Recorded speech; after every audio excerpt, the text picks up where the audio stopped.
Alors bonjour, nous voici maintenant rendus au début de la dernière séquence de la session pour le cours de psychologie du développement et du comportement humain 2 dans le programme de soins infirmiers. Alors nous allons maintenant commencer un bloc très important sur les notions de perte, de deuil, de crise et de crise suicidaire. Nous allons voir dans les prochaines capsules des informations, des notions spécifiquement sur la perte et dans des blocs séparés. Donc, un bloc sur la perte, un bloc sur le deuil, un bloc sur la crise et un bloc sur la crise suicidaire. Donc, ces rencontres-là, ces blocs-là, vont être répartis entre les semaines 9 à 14 telles que prévues au plan de cours. Dans le cadre des prochaines capsules, donc, nous allons voir, comme présenté dans la diapositive ici, un bloc sur la perte, un bloc sur le deuil, un bloc sur la crise et un bloc sur le suicide. Et pour chacun de ces diagnostics-là, nous verrons des indicateurs spécifiques. Alors, comment discerner la perte du deuil, la crise du suicide, le deuil de la crise. Donc, comment discerner ces quatre diagnostics-là à partir de leurs indicateurs respectifs, parce que toute perte ne se traduit pas nécessairement par un deuil, mais tout deuil commence d'abord et avant tout par une perte.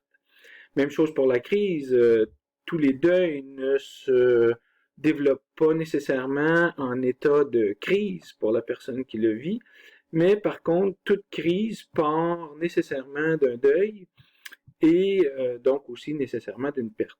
Et c'est la même logique pour le suicide. Alors, la crise n'est pas nécessairement suicidaire, mais le suicide est nécessairement un état particulier de crise et donc provient à l'origine d'un deuil qui, lui, provient à l'origine d'un deuil. Fait qu'il faut que les infirmières soient capables d'identifier dans une réaction typique d'une personne si cette personne-là est en perte ou si cette perte est un deuil et si ce deuil est une crise et éventuellement, dans certains cas, si cette crise est de type suicidaire. Alors donc, on verra dans un deuxième temps, après avoir vu les diagnostics, on va voir les indicateurs.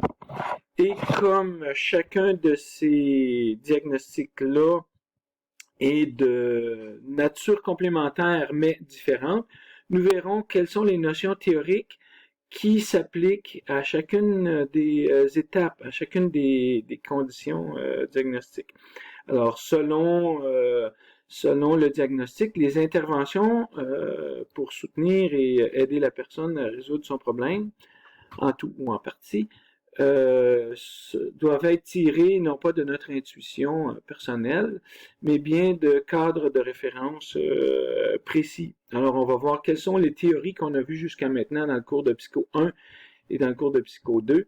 Quelles sont les théories qui s'appliquent à résoudre les problèmes de perte, qui sont spécifiquement des pertes. De la même façon, on va voir aussi quelles sont les théories qui s'appliquent pour aider et intervenir en contexte de deuil. De la même façon, quelles sont les théories spécifiques qui s'appliquent pour concevoir une intervention en situation de crise et les théories de référence qui s'appliquent spécifiquement pour intervenir en situation de suicide. Alors, c'est un bloc qui est très cohérent, qui forme un tout cohérent. Alors, c'est important de comprendre chacun des diagnostics distinctifs, les indicateurs qui leur sont caractéristiques, de même que les théories à utiliser pour que notre intervention soit la plus stratégique possible et la moins intuitive et spontanée possible. Pour vous présenter ces différents modèles d'interprétation de chacun des quatre diagnostics dont il sera question jusqu'à la fin de la session. Je vais évidemment vous donner des définitions, des explications, différents exemples, mais il y aura un cas synthèse dans lequel on voit toutes ces notions-là à travers une situation très élaborée. Alors, ce cas synthèse-là sera le film Ordinary People, réalisé en 1980 par Robert Redford. Nous allons utiliser évidemment la version française qui s'appelle Des gens comme les autres. Alors, je vais présenter ce film en classe.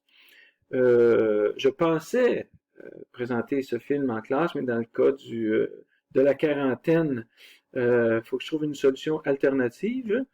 Le film était disponible à la bibliothèque du Cégep André-Laurando pour les étudiants qui voulaient le revoir.